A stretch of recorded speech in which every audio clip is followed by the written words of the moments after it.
What's up YouTube, it's your boy Nash here. Welcome back to the channel and welcome to another episode of WWE's Biggest Issue. Now with the fallout of NXT Vengeance Day, there's a lot of questions that have many people questioning the outcomes, I guess you could say, of NXT Vengeance Day, if that makes sense. Obviously, one of the biggest questions is the question of whether or not the women's tag team titles should have stayed where they belong, or should they have changed hands like they did. Spoiler, I know, but there's also another question as well, and that pertains to the New Day, because, well, spoiler, they lost the NXT tag team titles, but we will get to that in a bit. So many questions left unanswered, including the big question of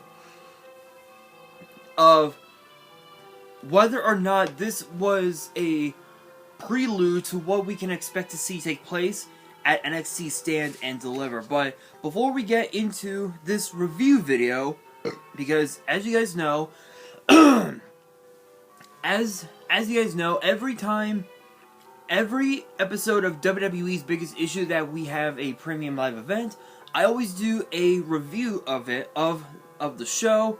I rate it from 1 star to 5 stars on each match, and then I rate the whole show from 1 star to 5 stars all together.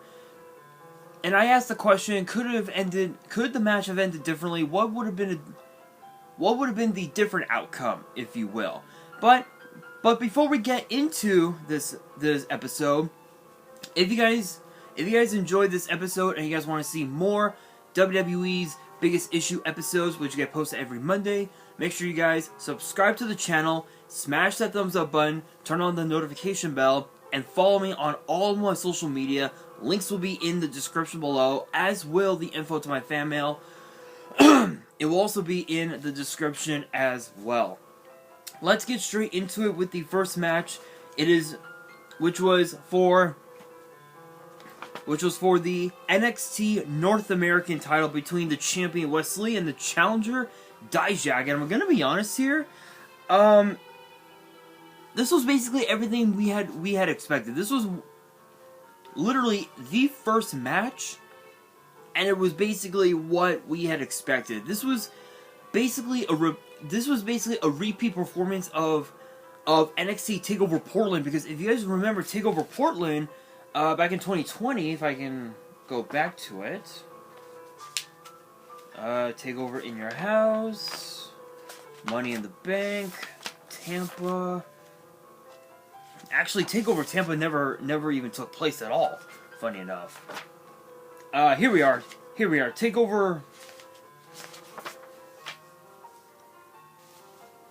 TakeOver Portland. So basically, this night, NXT TakeOver Portland, we had 4 titles defended, a street fight, and a simple one-on-one match between Johnny Gargano and Finn Balor. TakeOver Portland started out with Keith Lee defending the title against Dijak, and it was a clear case of big meaty men slapping meat. Yeah, I know, bad joke, but still, it's funny. But Keith Lee defeated Dijak with the move that he called the Big Bang Catastrophe, to retain the NXT North American title. And then we had Raquel Rodriguez help Dakota Kai defeat Tegan Nox in a street fight. Balor defeated Johnny Gargano with the 1916. Rhea Ripley defeated Bianca Belair to retain the NXT Women's title, which is what gave Charlotte Flair the opportunity to make her decision to challenge Rhea Ripley for the NXT Women's title, which was a first. A huge first for NXT. The Broserweights, Butch and Matt Riddle defeated the Undisputed Era to win the NXT Tag Team titles, and then of course the main event. Turning on Tommaso Ciampa, Gargano actually helped Adam Cole retain the NXT title. So, TakeOver Portland started. So, this was the last NXT Premium live event before COVID even started. And the night started with the NXT North American title, and it ended with the NXT title. Vengeance Day, basically the exact same thing, only this time it was Dijak challenging Wes Lee. Now this was a back and forth matchup, non-stop action.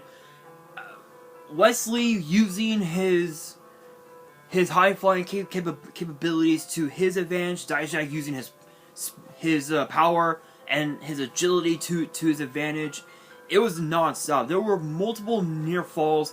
There was even a time where Dijak hit Wes Lee with that choke slam, that choke slam leg drop that he calls high justice, and Wes Lee still kicked out. This was basically everything we had expected out of a match for the NXT North American title. But of course, as I talked about in the result video on Saturday, Tony D'Angelo and Stacks, for some reason, pushed Wes Lee out of the way as Dijak was about to hit a moonsault. That gave Wes Lee the opportunity to defeat Dijak with that backflip Pele kick to retain the NXT North American title. I'm gonna be honest, that was everything we had expected. That match, easy 4 stars, easy. But the question is, could the match have ended differently? I feel like as if I think even if Tony D'Angelo and Stacks didn't get involved and they didn't push Wes Lee out of the way, I truly believe that Dijak might have still had a chance, but at the same time, Wes Lee probably could have moved out of the way himself.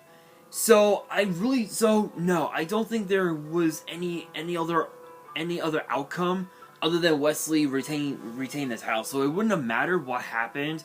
Either way, I truly believe Wes Lee would have walked out of Charlotte, North Carolina with the NXT North American title. But next up, we move on to the NXT Women's Tag Team titles between the team of Katana Chance and Kaden Carter against the unlikely team of Fallon Henley and Kiana James, with Josh Briggs and Brooks Jensen at ringside. This was basically everything we had expected. We knew that Kiana James was gonna try and cut corners, and she did. She cut quite a few corners. Chance and Carter had a few near falls of their own. James and Henley had a few near falls of their own. But Fallon Henley didn't realize that Kiana James held Kaden Carter's feet down as Fallon Henley rolled up Carter for the 1-2-3, and now we have new women's tag team champions in Kiana James and Fallon Henley. But you want to know what's even more interesting than these two becoming tag team champions? What was it? I think it was like sometime last year or something like that on what was originally known as 205 Live, and then obviously now we see, as NXT Level Up. We saw Kiana James and Fallon Henley actually work together at that point. And then once Kiana James finally found her, and then once both Fallon and Kiana found their calling, they just went their separate ways, and they fought over a bar. and now they're tag team champions. That's kind of bizarre. But the question is, could the match have ended differently? Obviously, the only thing is that the champions could have retained, but they lost the titles to James and Henley. But honestly, in my honest opinion, this was a bit of a dud. In my honest opinion, I'm not gonna lie, this was a bit of a dud. So I'm gonna give this one two stars. It was quite a dud.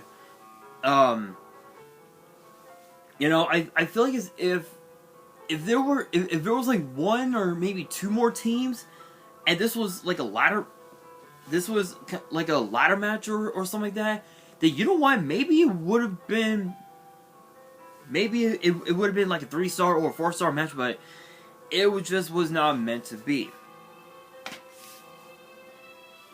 But next up, we have the 2 out of 3 falls match, which was between Carmelo Hayes and Apollo Crews, and this was over who deserves to be the #1 contender for the NXT title, Hayes or Crews.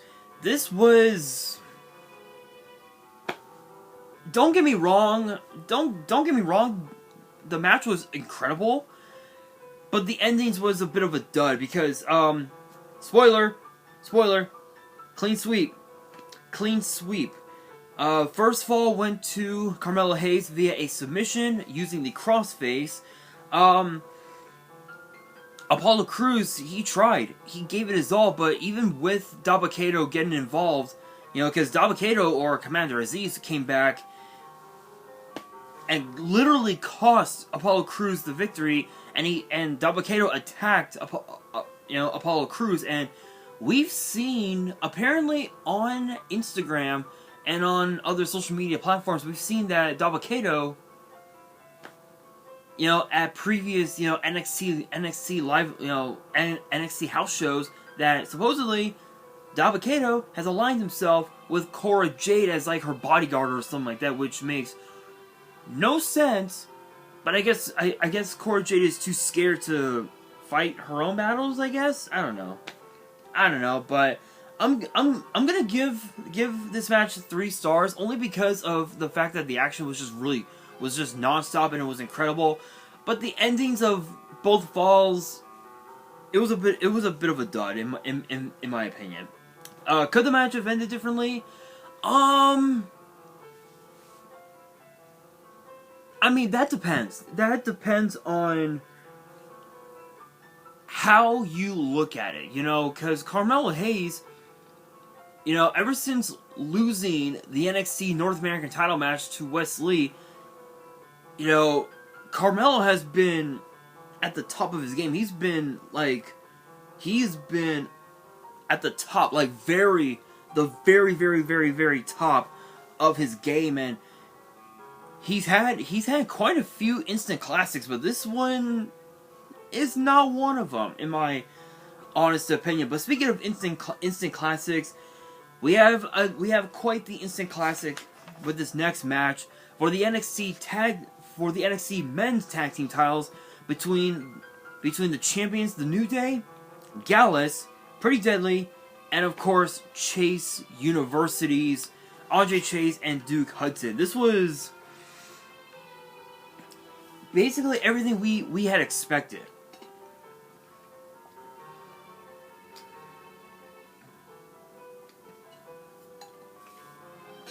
And honestly, this was pure chaos all over the place. We knew we knew that we were gonna get utter chaos in this matchup. We knew that we would. And again, the fucking mucus.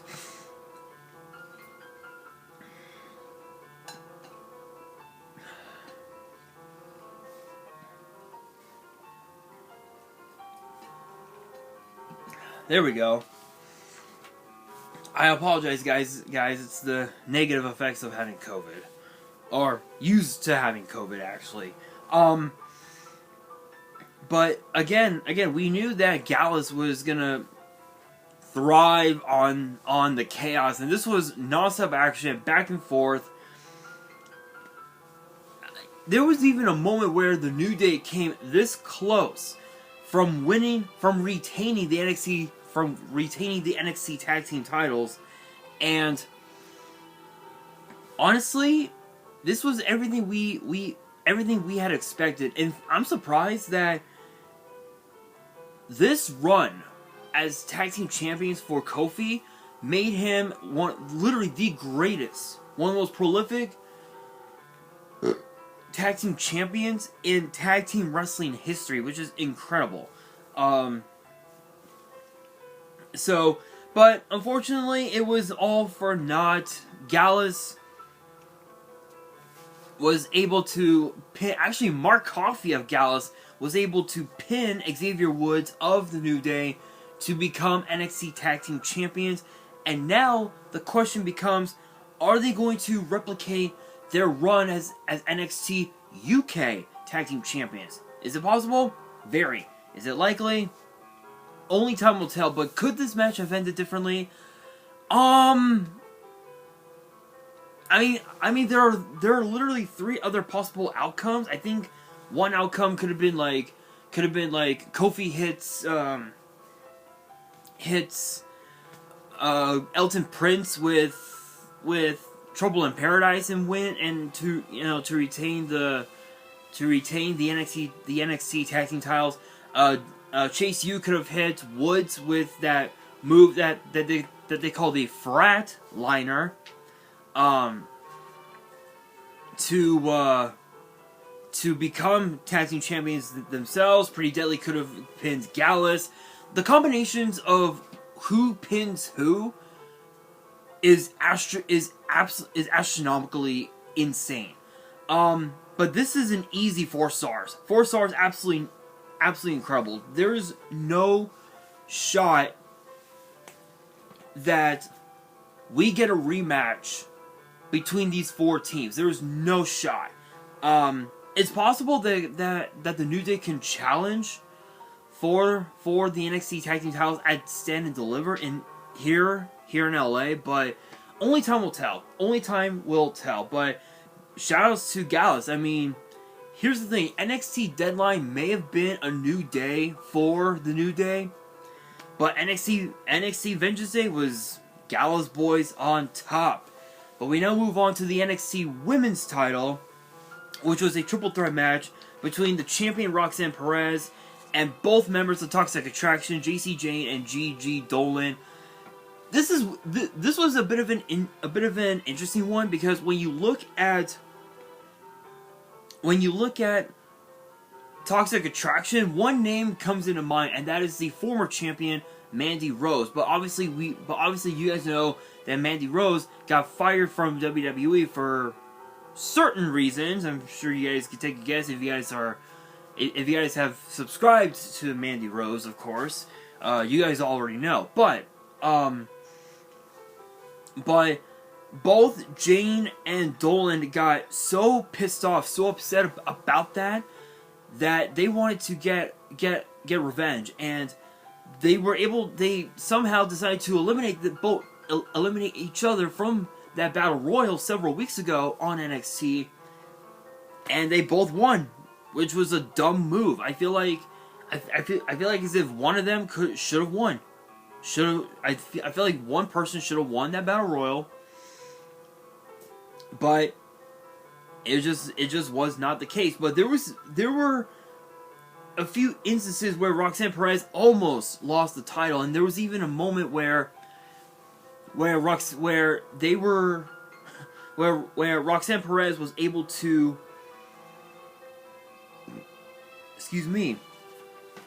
exploit the hatred between both members of Toxic Attraction to her advantage, and she did for the most part until the closing moments, because the closing moments they brought out a table, and it was not going to get used for a while, but the last moments of the match, Roxanne Perez was about to hit Pop Rocks onto JC Jane from the top rope, and Gigi Dolan tried to stop her from doing so. It backfired. So what happened? Roxanne Perez took her foot, pushed Gigi Dolan onto and through the table, which gave Roxanne Perez the opportunity she needed to hit Pop Rocks to retain the NXT Women's title. But the question is, could this match have ended differently? Yes. I feel like if let's say for example Roxanne Perez didn't have the chance to retain the title the way she did, JC Jane was able to hit a big move like a superplex or whatever from the top rope. Let's say that. Odds are JC Jane would have hit Roxanne Perez with that pump knee strike that she used to become NXT Women's Tag Team Champion with Gigi Dolan. That probably could have given her the chance. That probably could have given her the NXT Women's title, or it could have given Gigi Dolan the NXT Women's title, depending on who wanted it more. But this is an easy. This is another 4-star match. This was absolutely incredible. The way the match went, it was everything we had expected, and honestly, I'm not surprised. I'm not surprised, but shoutouts to Roxanne Perez. A hard-fought battle. She earned that victory. But we now move on to the main event for the NXT title between Bron Breakker, the champion, and Grayson Waller, the challenger.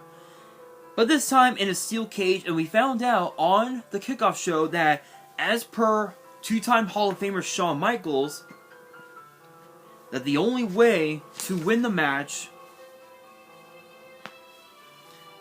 is by pinfall or submission. You cannot escape the cage. And Grayson Waller, he tried countless times. Didn't work out. Low blow to Bron Breakker. Grayson Waller tried everything in the book, but it was not enough. And he even tied Bron Breakker to the ropes. That didn't work either. And the closing moment of the match, Bron Breakker was about to hit a wicked spear to Grayson Waller, but not just yet. Bron Breakker told Grayson Waller, hey, this is my NXT. I own this shit. Yeah, Grayson Waller to Bron Breakker. And it just pissed off Bron Breakker so much. He hit Grayson Waller with one of the most wicked spears I had ever seen in a long, long time. And Bron Breakker retains the NXT title. This was everything we had expected from a huge NXT title match. Big fight feel inside Charlotte, North Carolina. This was an easy 5 stars, absolutely insanity. But I'm gonna be honest. I'm gonna be honest here. When we saw Carmelo Hayes and Trick Williams on that stage, and Carmelo Hayes was pointing at Bron Breakker, we knew that we're gonna get that match. But the question is when? When are we gonna get it? Could we get it at NXT Stand and Deliver? It's very possible, but only time will tell. We will find out in the coming weeks. But could this match have ended differently? To be fair, if Grayson Waller was, had Grayson Waller have used Braun's anger to Grayson's advantage, had Grayson Waller used Braun's anger to his advantage, Grayson Waller would have been NXT champion, but he just wasn't able to. But all in all, this was a very solid card. Probably one of the best NXT Premium Live events we had seen in quite a while, and this is the first one that was actually on the road. So obviously there was a lot of pressure on pretty much everybody that was on the card. Wesley, Dijak, Kiana James, Fallon Henley, Katana Chance, Kaden Carter, Bron Breakker. There was pressure on everybody. But this was a very a very solid card. I'm gonna give the whole show 4 stars easy. But now we move into obviously NXT Stand and Deliver, and there are so many questions that have been left unanswered. One question is, who will be next to step up to Braun Breaker and the NXT title? Could it be Carmelo Hayes? It's possible. Who's gonna be next to face Roxanne Perez for the NXT Women's title? Are we gonna see the New Day get a rematch for the NXT Tag Team titles? All these questions and more will be answered in the coming weeks on NXT. But that brings me to the question of the day, which is this. What were your guys' thoughts on NXT Vengeance Day, and what do you think we can expect to see take place at NXT Stand and Deliver? Let me know down in the comments below, and that will do it for today's video. Hopefully you guys enjoyed. If you did, make sure you guys smash that thumbs up button. If you guys are new to the channel and you guys want more episodes of WWE's Biggest Issue, which get posted every Monday, make sure you guys subscribe to the channel, turn on the notification bell, follow me on all my social media. Links will be in the description below, as will the info to my fan mail. It will also be in the description as well. And on that, this is your boy Nash, signing out.